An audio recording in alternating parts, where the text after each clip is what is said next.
Well, good morning, everyone. And once again, welcome to another live here this morning. Hope you're having a great start to your day. Had a little bit of technical issues this morning, but I think they're resolved. Good to have you on, Ruby and Mary and Marilyn, Nick from our staff. Good morning, Rosalinda, Niagara Falls. Just get the lights here a little bit lighter. There we go. Sonia, Kevin, Marnie, you guys are great. John, Sophia, good morning. And Lisa Marie, Rita, how are you guys? Okay, good to have you on. Linda, Helena, and Len and Judy in Edmonton, Barbara, Cape Breton, Irene, good morning. Irene, good night. Diane, Francis, Zian, bonjour. Brahim, how are you? Claudie, and Linda from St. Jude, bonjour Linda. Sherry, Gary, and Suzanne, and Danielle, bonjour. Colleen, how are you guys? John, from Sheridan, Wyoming. Well, welcome, John. How are you? Karen, Francis Marie, Shirley, Alicia, good morning to you. Robin, how are you? Faith, nice to have you on. Anne, Kingston, Brenda, Campbell River, British Columbia. Beautiful. Lise, Bruno, and Evelyn. Couple more. Let's get to our questions. We appreciate you guys. Jan, how are you? Luz, or Luz. Tell me how to say that. Diane, Norma, Anne, and Terry, Northern British Columbia. Bright and early, isn't it? Elizabeth. Okay, Colleen. Here we go. Here we go. Cynthia, how are you? Christine.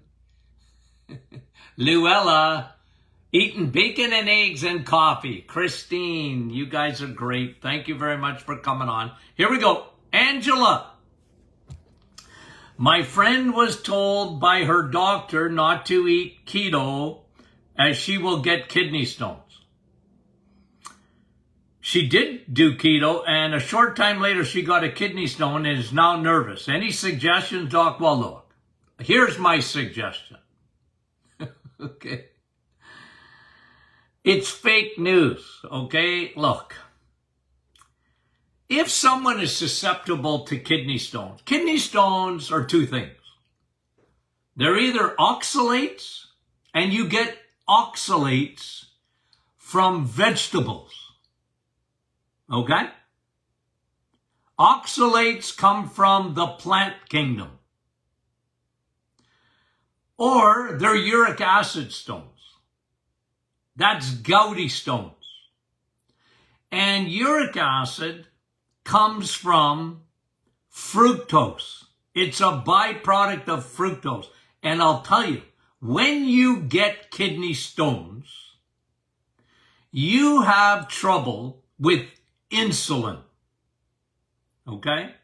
Insulin. And when you have trouble with insulin, it's because you have insulin resistance. And that affects your kidneys. And you won't filter out your uric acid or the oxalates that form. Okay, so that's for 99% of the population. Some people make kidney stones more than other people. For your doctor, or excuse me, it wasn't your doctor, Angela, but somebody else's doctor, your friend's doctor, to talk against, look, you know me, and well, maybe you don't, but let me reiterate. Me and keto we don't get along that much. Because keto, to me, what keto means is very low carb. Do I like that? Yes. The problem with keto is it's not looking at the quality of food. It's looking at the quantity of carbohydrates. You're getting carbs down. But that's not me.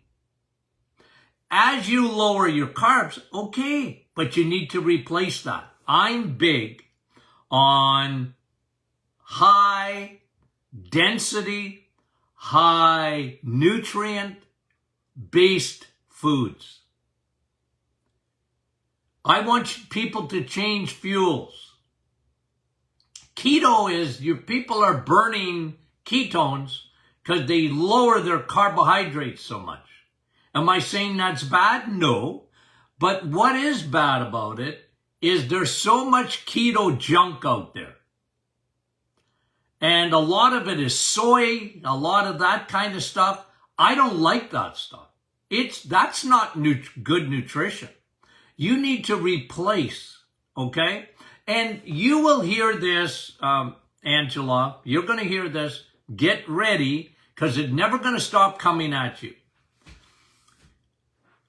When doctors who take 3 hours on average of nutrition in medical school start pontificating on, they don't like the reset. Most doctors would say, why are you doing that? You're taking way too much protein. And protein is hard on your kidneys. No, it's not. Protein isn't hard on your kidneys. Sugar is hard on your kidneys. Sugar is hard on your kidneys. If you don't believe me, ask a diabetic. Sugar is hard on the kidneys. Fructose is hard on the kidneys. Now, you want to have some berries or whatever. Look, good for you. But don't live on that stuff. Your kidneys do not like sugar. Your kidneys love steak. They do. It's microcirculation and filtration. And Angela, I'm telling you, I know, and you're going to hear it and hear it and hear it. They don't like keto. They don't like the metabolic reset.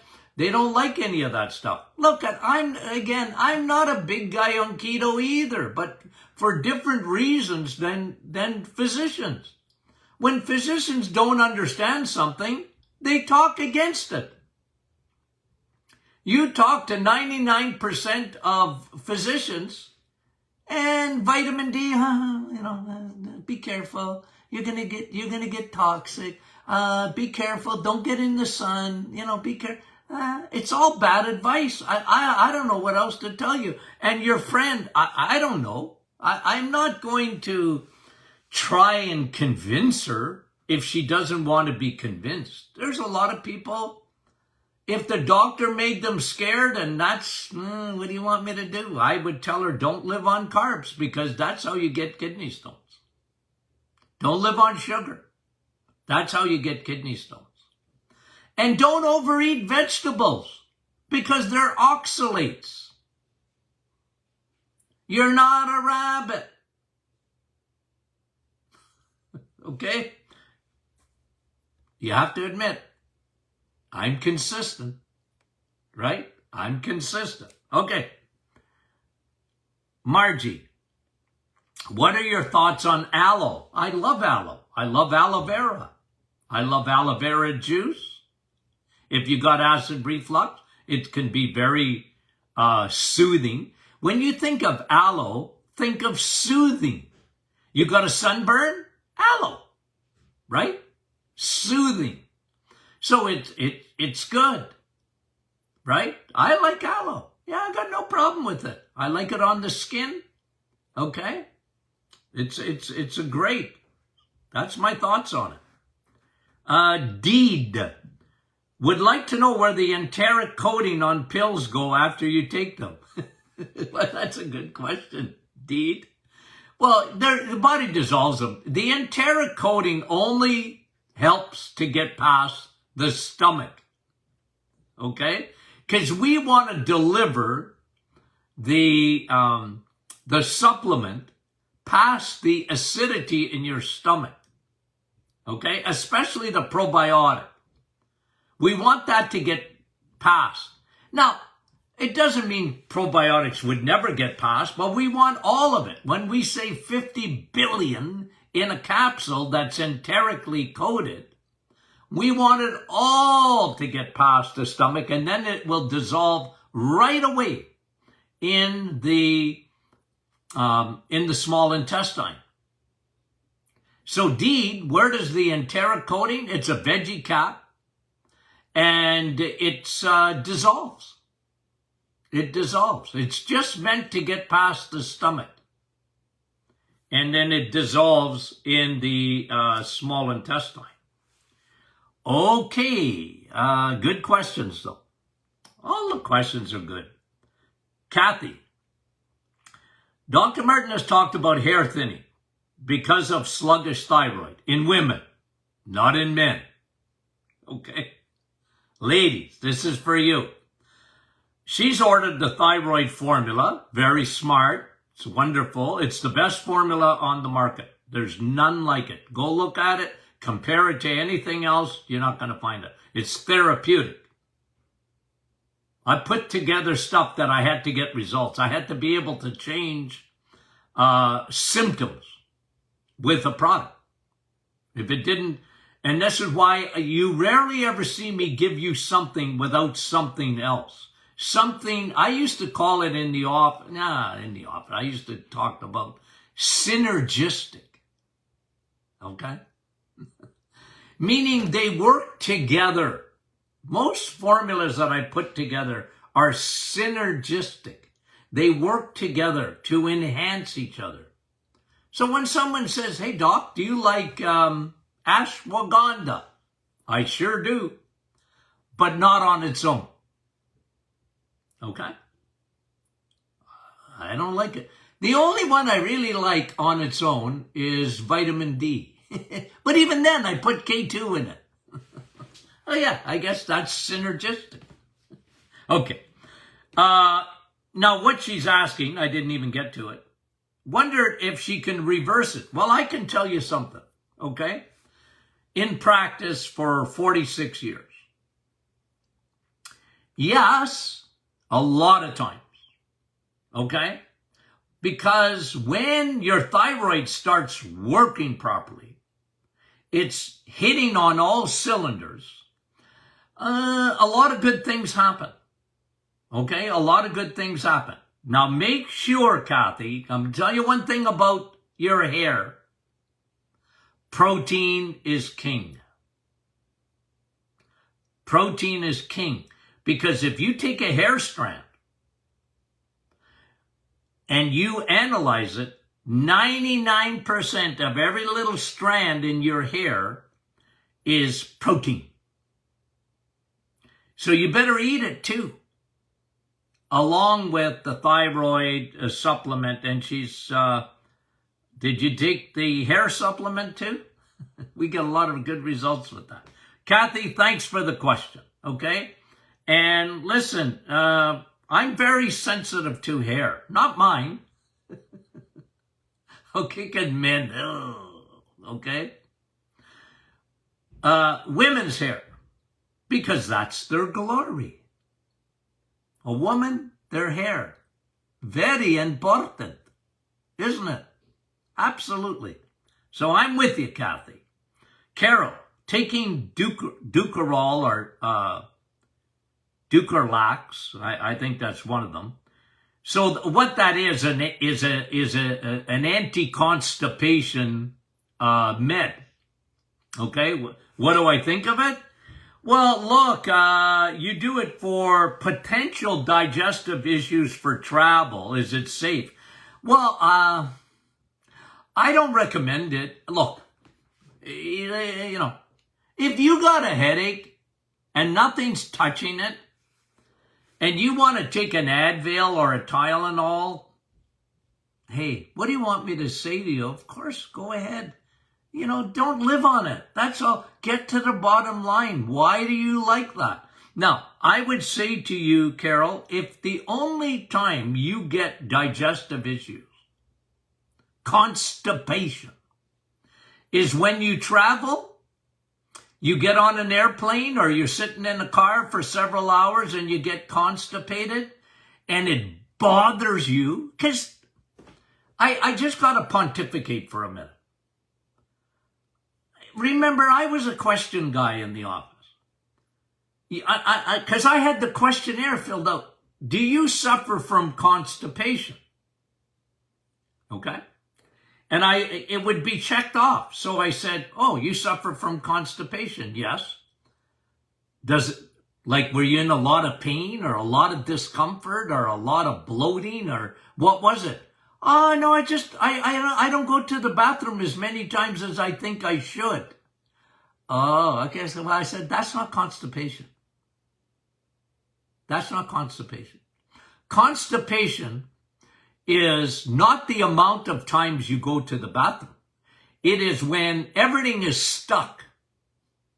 And usually, I'm a big guy on peristalsis. Peristalsis is you got little hairs, little villi that move the feces along, okay? Out, okay? That's what peristalsis is. Here's what I usually find. With people that were truly constipated, okay? With major discomfort, gummed up. You know what I'm saying? Okay. Two main things. One, here's what I found. They were dehydrated. They didn't know it. They didn't have enough water for their gut. They had leaky gut. They had a lack of friendly bacteria. Do you know that probiotics are better for bowel movements than anything else other than water? Did I say two? I meant three. And then third, where peristalsis slows down is when your thyroid slows down. Sluggish thyroid. I always wanted to get to the bottom line because, Ducalax or whatever you call it, I can't even remember that name. I know what it is. What did she call it? Sorry, Carol. Ducarol. Or I always thought it was Ducalax. But anyway.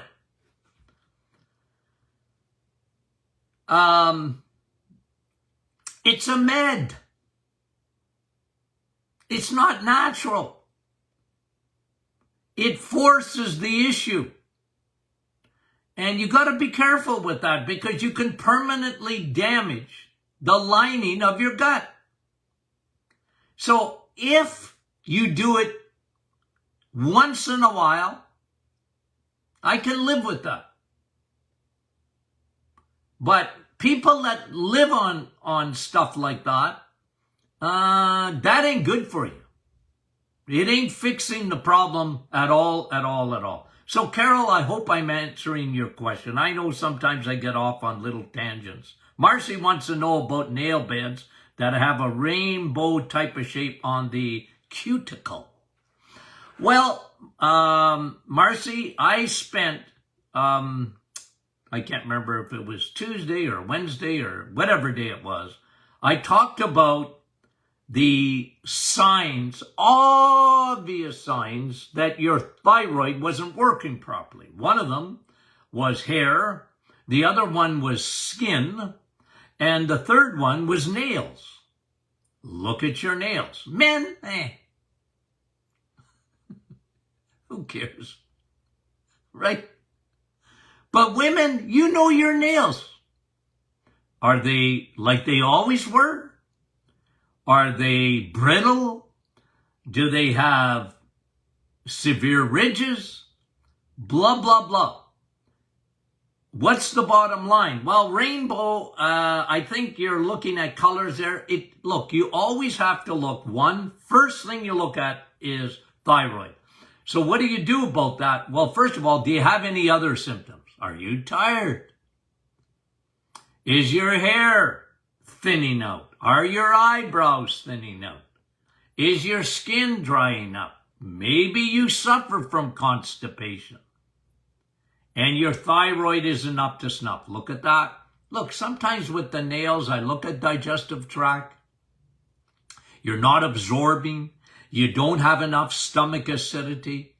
A lot of times I used to put patients with bad nails on digestive enzymes because what I found was that they didn't have enough acidity in the stomach and they didn't have enough enzymes, pancreatic enzymes, to break down food properly, and they were getting a deficiency in zinc,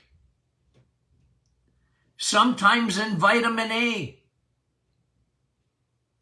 and even magnesium deficiencies in that, because even though they were eating, they weren't absorbing. You are what you eat, and you are what you absorb too. So the nails can be an indicator of that, okay? It can be. Doesn't necessarily have to be the thyroid. Good question, Marcy. Thank you for it. Harmony. Oh, I love that name. Harmony wants to know, Doc, can you talk about high testosterone in women? Sure. Happy to do it. But here's the problem. When a woman has high testosterone, it's not coming from testosterone because that's not their primary hormone. So when women get high testosterone, hairs on their chinny chin. See, I got a lot of hair here. Ladies, when you start growing a beard and you got to shave the hair on your chinny chin, yes, your testosterone levels have gone up. Why is that? Because you have lost the balance between estrogen and progesterone. And in medicine, we call that estrogen dominance. It elevates, in a woman, her testosterone. Do you get acne for some women? Hair on the chinny chin, hair where you don't want it, right? Sometimes thinning of the hair here and hair growing a little mustache or under the chinny chin. True or false? So what do you do about it? I got to show you something. Let me just see if I can get it real quickly, okay? So when I disappear, guys, from the camera, it says I want to show you something. Okay. Okay, I'll be right back. Promise. Okay, here it is. Now, if you're listening to this on a podcast, okay, you're not getting the vision or the, this was taken quite a while ago. When I used to look for estrogen, I actually could see it on a scan. Marvelous. Okay? Now, I'm going to show you, okay, now you can see, okay, estrogen. See what estrogen looks like? Now, again, I'm just describing these black spots on a scan. Okay? This lady here looks like she has leopard spots. She had so much estrogen on her body. Okay? And estrogen, too much estrogen. You're a woman. You need estrogen. But you don't want too much estrogen. Because when you have too much estrogen, one of the things that can happen is your testosterone can go up. But remember, estrogen is a growth hormone. You don't want to be estrogen dominant. Okay? So I used to spend my life, and I'll show you another one. Okay? I want to let me show you another one. See this lady here? Okay, and again, for the folks that are on the podcast, I apologize, you can't see this. Close your eyes and envision what I'm showing you, okay? See this lady here? Now, you guys can see this. You're going to see, look at around her breast tissue. Look at the amount, the dark here. See the spot, the dark estrogen. That is very dangerous. Very dangerous. Because you can't get breast cancer without estrogen. It's always, oh, Dr. Martin, my doctor said I wasn't estrogen. My cells weren't estrogen receptive. Of course they are. You're a woman. Your body looks for estrogen. You're a woman. It's your dominating hormone. And look, estrogen's good for you until it dominates. Then it ain't good for you. It's very dangerous. So I spent my years in practice. See the dark? Can you see it? I hope you do. Okay.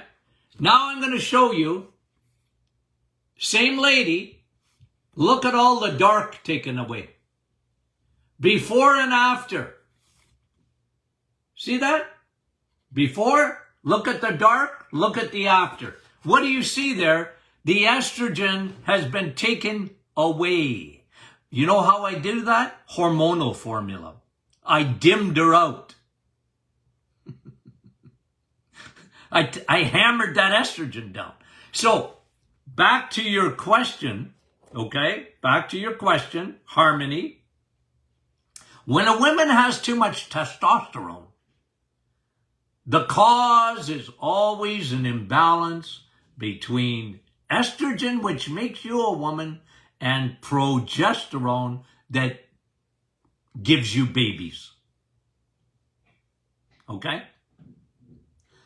See, men, we don't have that. Now, when a man has too much estrogen, and a lot of men, when they hit 50, have more estrogen than their wives.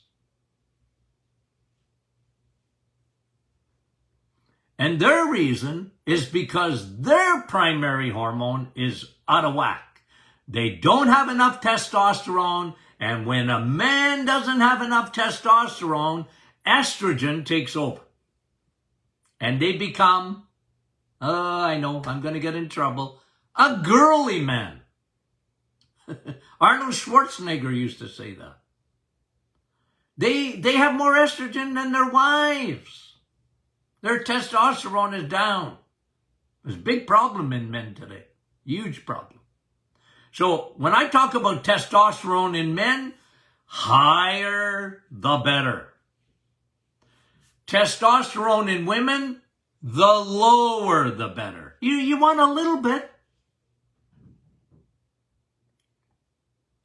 You want a little bit.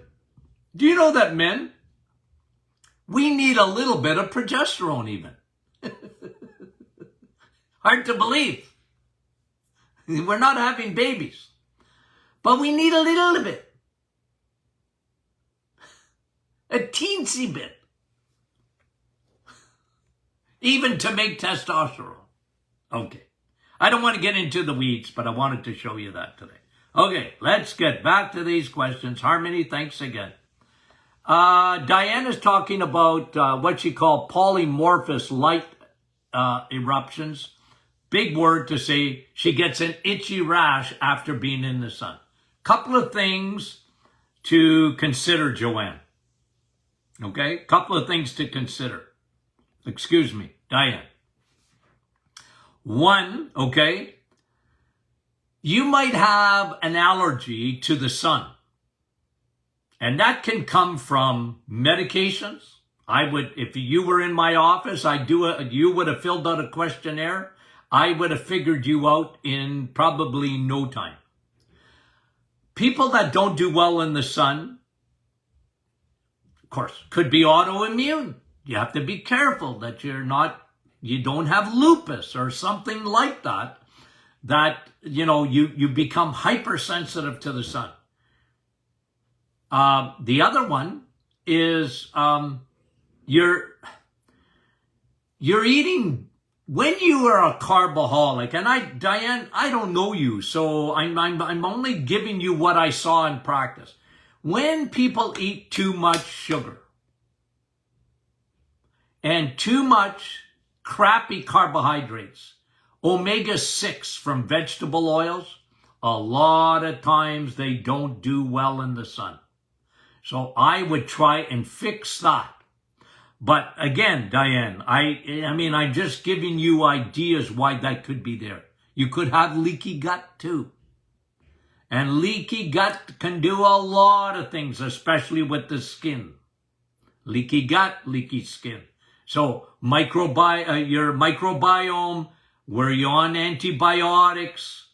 Are you surrounded by chemicals or blah, blah, blah that can change your microbiome? Very good question. Thank you for it, Diane. Joanne, what do I think about searing, cooking steak at high temperatures? Yeah, I like it.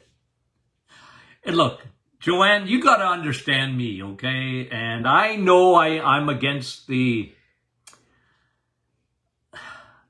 me, cooking steak at high temperatures is good for you. I don't buy the nonsense about charred. And look, you know what would be a lot worse for you? Is eating raw meat, okay? You're not meant to eat raw meat. You're meant to cook it. Okay? And yeah, some people, they really, I don't know, it's the way you like it. I want you to eat vitamin S. And if you put it at a high temperature, so what? I love mine rare. Okay, that's the way I like it. Okay, I love my meat rare. I like to put it at a high temperature for a short period of time. And then I put butter on it. And then you die. It tastes so good. Okay, that's me. Everything that's done on meat is always observational, meaning that, can you tell me, sir, what you ate last month?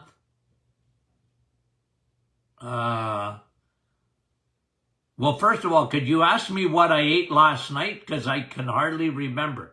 Then they do studies, and then they make conclusions off of studies like that. They do a food guide. Oh, do you eat your meat charred? But they don't ask you, do you smoke? Do you drink? How much alcohol do you drink? Blah, blah, blah. Do you exercise? Do you do that? They don't ask those questions. They're looking for love, in my opinion, in the wrong places. So what they do is they set up a study to fail. So, no wonder you got cancer. You take your steak and you char it. No, you got cancer because you were a smoker. Not because you had your bacon with nitrates in it. There's never been linear studies. Never. That shows eating meat any way you like it equals cancer. Nonsense. It's always observational. People that have an agenda, and they set up their studies so that steak fails. You're eating red meat. No wonder you're so sick. You eat hamburger? No wonder. Well, it's not the ground beef that's making you sick. It's the bun.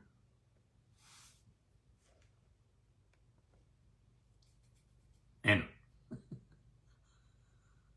Am I controversial?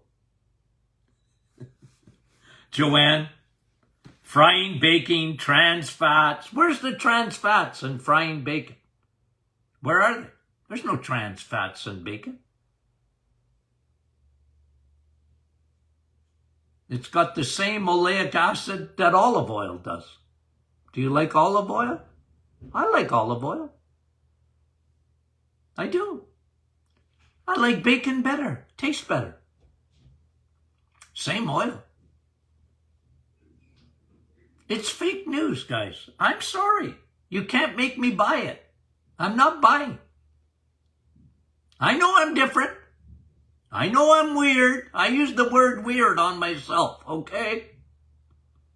I know it. I don't use it on you guys because I guess you're not supposed to say weird anymore.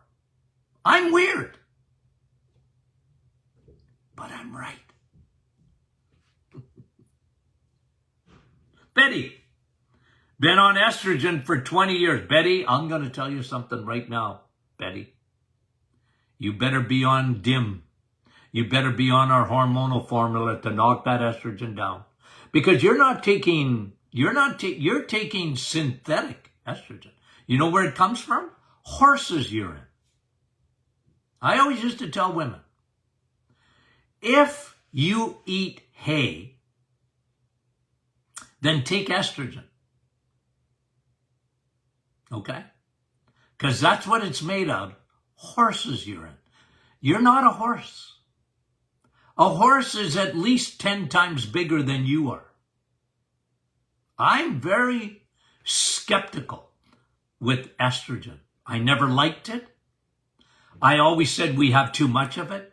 I could prove it to people, Betty, with these when I used to do my thermal imaging. I could show a woman her estrogen in a nanosecond on a scan.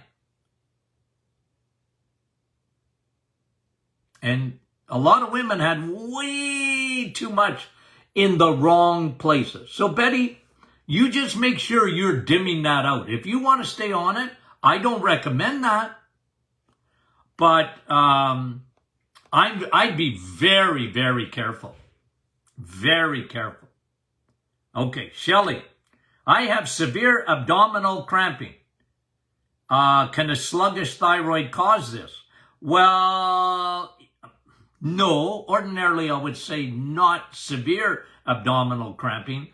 I would tell you, you probably have a condition, one of two things, usually, okay? And again, without knowing you, Shelley, without knowing you, without examining you, I'm giving you some things to think about. One, when you have severe abdominal cramping, you either have what we call SIBO, small intestine bacterial overgrowth, which we renamed at the clinic SIFO, small intestine fungal overgrowth. It's yeast, baby. It's yeast. Usually. Or you have developed like 60% of the population, incredible, diverticulosis, which is the inner lining of your gut goes into your outer lining and forms pouches. And stuff gets caught in there, feces and garbage and yeast, and it can become an infection. So you got to be careful, and all I'm saying is to you, Shelley, is you got to get that checked out, because usually severe abdominal doesn't come from a sluggish thyroid. When you're sluggish and you get bloated and maybe you don't feel quite as good in your gut the way you should, yeah, that can be your thyroid. But usually severe, no, something's going on. Okay? Shelley, good. Linda, heel spur and osteoporosis, my left shoulder. What can I do with 24/7 pain? Well, no fun having a heel spur. I would take out a tennis ball, start rolling, man. You know why you get a heel spur? Because you've lost your metatarsal arch. And I'll tell you one thing that I would really highly recommend. Get on our inflammation formula. And before you do that, go to our website, martinclinic.com, and read the reviews. Read the reviews. on that product, the inflammation formula. People that had plantar fasciitis, heel spurs, fallen metatarsal arches, shoulder, even frozen shoulder. Incredible results. Go read it. Go read it. Jerry, how can I help my wife? How many wives you got, Jerry? Swollen ankle. Well, if it's only one ankle and it's pooling there, you might put a brace on it. Okay? A little sleeve, an ankle sleeve, Jerry. The other way to do it, if it's both ankles and they're pooling, usually that's circulation. Now that can happen in one too, you know that? I'm a big guy on compression socks. I love compression socks. And especially as we get older. Microcirculation, compression socks help. Okay? And that's one way, Jerry, you can do it. And what causes psoriatic arthritis? What to do? Well, I'll tell you what causes it. It's leaky gut, leaky skin, leaky joints. Psoriatic arthritis is leaky gut. It becomes autoimmune when the gut, the microbiome, and then you get a fungus. You get an overgrowth of yeast. Don't feed it. For psoriatic arthritis, you need to be on probiotics and you need to do the metabolic reset. Get off all sugars, get off all carbohydrates for 30 days, and it makes a huge difference, but you have to fix the gut. The gut is what gave you autoimmune in the first place. Okay. And thank you. Janine, would low B12 affect sciatic nerves in the legs? It's possible. It's possible. Usually sciatic is an impingement in the spine. Okay, usually. It can be low levels of B12. I've seen that. And you can get some neuralgia.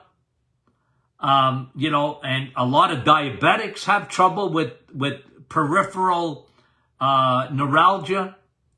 And they're often low in B12 because they take a medication. One of the things they take is metformin.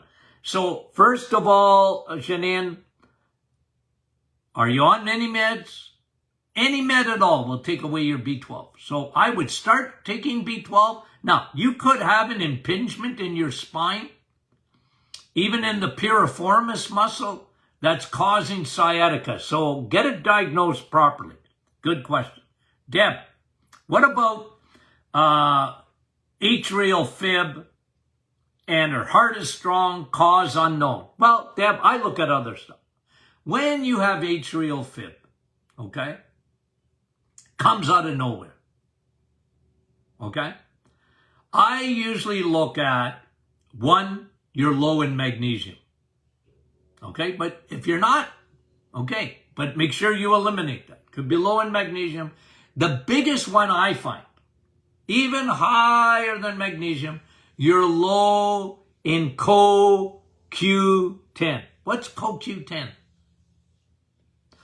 CoQ10 your body makes. It's very, very important for your mitochondria in your muscles. Do you know that in your heart, you've got 5,000 mitochondria and every muscle in your heart's a muscle. It's a pump. Right? Boop, boop, boop. When you don't have enough CoQ10, and guess how you get CoQ10? You have to eat steak. Protein, high protein, red meat, elevates your CoQ10. You might look at, Deb, taking some CoQ10. If you do, take ubiquinol, not ubiquinone. Ubiquinone, you're wasting your money. Ubiquinol. You want to try that? Okay? But you do get CoQ10, and your body makes it more when you eat vitamin S steak. Okay? Rita. What do I think of broadband laser treatment for wrinkles, spider veins, rosacea? Well, I don't know. Does it work? Try it, I guess. I don't know, Rita.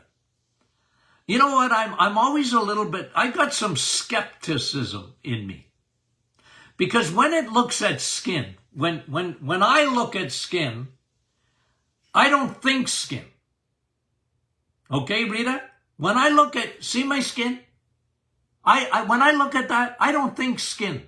I think this is an organ. So I think inside out. So when you do laser or peels or whatever you're doing, Botox, that's for the outside. But I'm an inside out guy. When you eat good, and even vitamin D, the Viderma, that helps to regenerate your skin. And I want you to have healthy skin. Now, if you find laser, temporarily or whatever, makes you more beautiful, Rita, hey, who am I to say don't do it? I won't say that. But again, you have to understand my philosophy. I'm a big guy on nutrition, and I want you to eat right to have healthy skin. I want your microbiome, your bacteria, both on your skin and inside your gut that communicate with each other. Healthy gut, healthy skin. Okay? So I'm bigger on that, Rita. But I'm not against what you just asked me. Evelyn, 2 more, guys. I developed trigger finger, Evelyn says, 17 months after the reset. Well, it wasn't the reset. Trigger finger, okay, when you get a calcified tendon to your finger called trigger finger. What calcifies your tendon? Sugar. It causes what we call glycation, which calcifies tendons. I had orthopedic surgeons tell me that oftentimes they look at joints and they see joints that got, like it's not because they got an old football injury or whatever. That's not what they were looking at. They saw tears and scar tissue or whatever. It was when they looked at the bones and the tendons, they were like 90 years old in a 40-year-old man or a female. And they never thought of this, but I used to tell them, that's of the amount of sugar they're eating. They got what we call glycation. I said, Google it. Read about it. It comes from sugar, not protein. The reset didn't do that to you. It didn't. It don't give you a trigger finger. As a matter of fact, there's a lot of people that found out they really got a lot better trigger finger after they did the reset. Just the opposite. And, 17 months after the reset, Evelyn, and you might not be eating sugar, but that might be former damage from glycation, because that's what trigger finger is. It's glycation. The tendons lose their suppleness. Crazy. One more. Margaret, I got drop foot. Okay. And that can be because of a spinal injury, right? Or whatever. And what do I do? Well, the best exercise, like get your legs strong. As much as you can, get your upper legs. You might not ever be able to recover from that drop foot. I'm not saying, sometimes people recover from it. But get your core very strong. Get your leg muscles very strong. Do resistant exercises. Legs. Get your core strong too. It'll help big time. You have to compensate. Okay. Oh, we got through it, guys. We got through it. Question and answer Friday. Thank you very much, guys. You guys are so good. Okay. We're looking forward to seeing you next week. We love you dearly. Talk to you soon.